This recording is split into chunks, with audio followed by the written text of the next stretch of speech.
यूरोपीय देशों के डिफेंस ऑफिसर्स ने किया दावा, रूस कई सालों तक लड़ सकता है जंग। रूस के पास जंग लड़ने के लिए पर्याप्त गोला बारूद।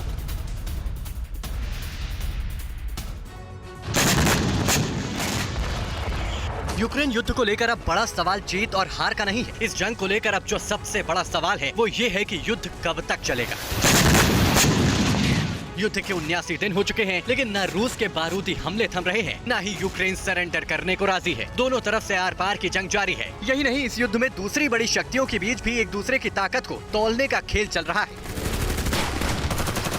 यूरोप के बड़े डिफेंस एक्सपर्ट्स और अफसरों का मानना है कि रूस पर भले ही पश्चिमी देशों ने तमाम तरह के प्रतिबंध लगा रखे हैं, लेकिन रूस के पास अभी भी यूक्रेन में लंबे समय तक लड़ने के लिए पर्याप्त गोला बारूद और हथियार हैं। रूस लगातार यूक्रेन में अपने सैनिकों को बढ़ाता जा रहा है। मतलब पुतिन का इरादा जंग को रोकने का नहीं, बल्कि इसे और बारूदी बनाने का है।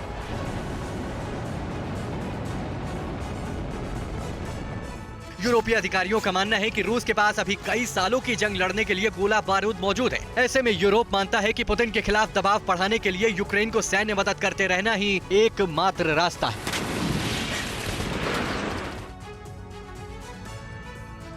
और वहीं रूस का मिसाइल लॉन्चर ग्रेडोव से जबरदस्त अटैक। यूक्रेन के कई सैन्य ठिकानों पर ताबड़तोड़ हमला किया गया है।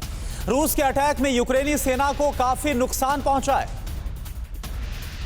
ये तस्वीरें हम आपको दिखा रहे हैं। यूक्रेन के कई सैन्य ठिकानों पर रूस की तरफ से यह हमला किया गया है। ग्रेडोव से यह हमला किया गया है और आप देखिए मिसाइल लॉन्चर ग्रेडोव से जबरदस्त अटैक की तस्वीरें हम आपको दिखा रहे हैं। 79 दिन हो गए इस वॉर को और इसमें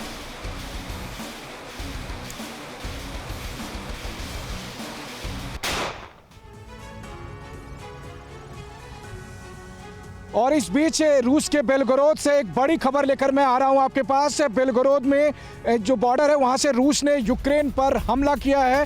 रूस ने यूक्रेन पर रॉकेट से अटैक किया है और पूर्वी यूक्रेन को रूस ने निशाना बनाया है। यूक्रेनी सीमा में बेलगोरोद से रूस ने काफ़ी तबाही मचाई है। 2 दिन पहले रूस के एक नागरिक की मौत हो गई थी यूक्रेनी हमले में, जिसका पलटवार रूस ने किया है। जी,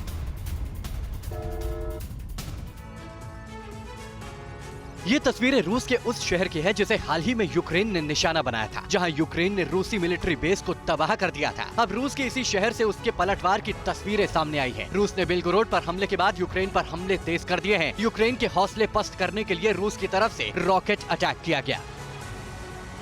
यूक्रेन को उसकी ही भाषा में जवाब देने के लिए रूस ने रॉकेट लॉन्च किया और यूक्रेन के पूर्वी हिस्से को निशाना बनाया। दरअसल रूस की तरफ से ये हमला बेलगोरोद में यूक्रेनी अटैक के बाद किया गया है। रूस के इस रॉकेट अटैक को यूक्रेन पर रूसी पलटवार के तौर पर देखा जा रहा है, क्योंकि कल ही यूक्रेन की तरफ से दावा किया गया था कि उसने रूसी शहर बेलगोरोद पर हमला किया है। दावे के मुताबिक यूक्रेन ने जो बम फेंके वो रूस के बेलगोरोद इलाके के सोलोखी गाँव में गिरे। इस हमले में एक रूसी नागरिक की मौत हो गयी, वहीं कई लोग जख्मी हो गए, जिसमें एक नाबालिग भी शामिल है। सोलोखी गांव में करीब 600 लोग रहते हैं। ये यूक्रेन की सीमा से करीब 11 किलोमीटर दूर है। फिलहाल रूसी नागरिकों को यहां से सुरक्षित जगह भेजा जा रहा है। यूक्रेन के अटैक के बाद इस इलाके में हमले की आशंका तेज हो गई है। परवाह देश की, सोमवार से शुक्रवार रात 10 बजे TV9 भारतवर्ष पर।